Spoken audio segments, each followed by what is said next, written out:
এবার হৃদয়ের গভীর থেকে মনে মনে বলুন, আল্লাহ মহান, আল্লাহ মহান, আল্লাহ মহান, সর্ববিষয়ে সর্বশক্তিমান, তিনি একক ও অদ্বিতীয়, তিনি একমাত্র উপাস্য।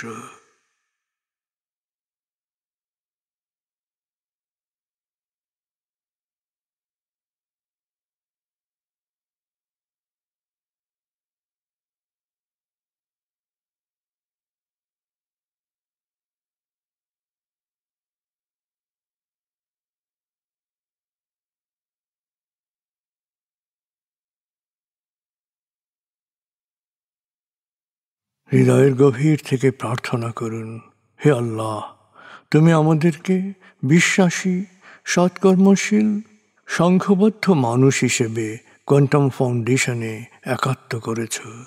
হে আল্লাহ, কোয়ান্টাম ফাউন্ডেশনকে এ যুগের আলোকবর্তিকা হিসেবে, সহস্রাব্দের বাতিঘর হিসেবে কবুল করো। কোয়ান্টাম ঘরে ঘরে, মেডিটেশন ঘরে ঘরে, এ অনুরণন সার্থক করো।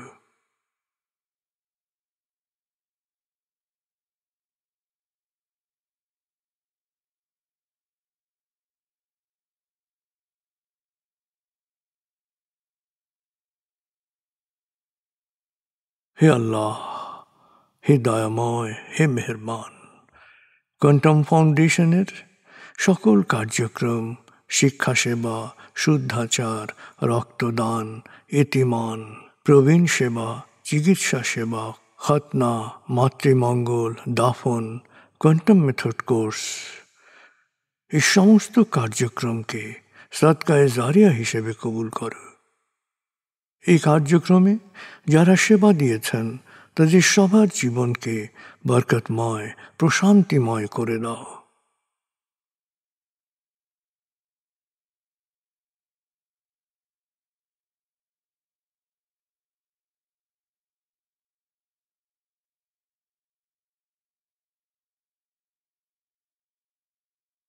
হে আল্লাহ, গত ৩০ বছর ধরে ফাউন্ডেশনের কাজগুলোকে গতিশীল রাখার জন্যে যারা নিয়মিত দান করেছেন, যারা এককালীন দান করেছেন, যারা জাকাত দিয়েছেন, যারা স্থাবর অস্থাবর সম্পত্তি দান করেছেন, তাদের সবার দানকে তুমি সৎ দান হিসেবে কবুল করো, সদকায়ে জারিয়া হিসেবে কবুল করো। তাদের পরিবারে সুখ ও প্রশান্তি দান করো, তাদের ধন সম্পত্তিতে বরকত দান করো।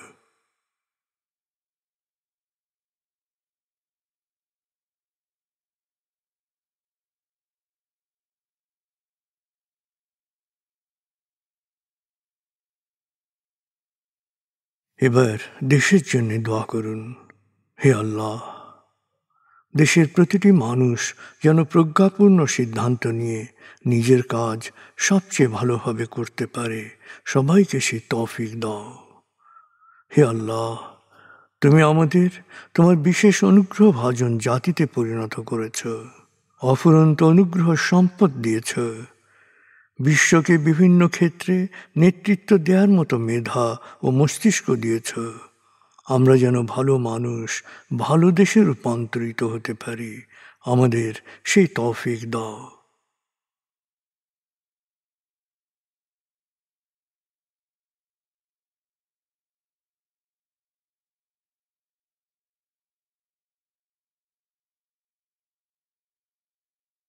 ভালো মানুষ, ভালো দেশ, স্বর্গভূমি বাংলাদেশ।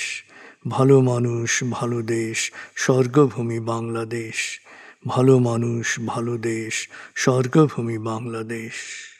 দেশের জন্যে প্রার্থনা করুন। দেশকে যেমন দেখতে চান সেভাবে প্রার্থনা করুন।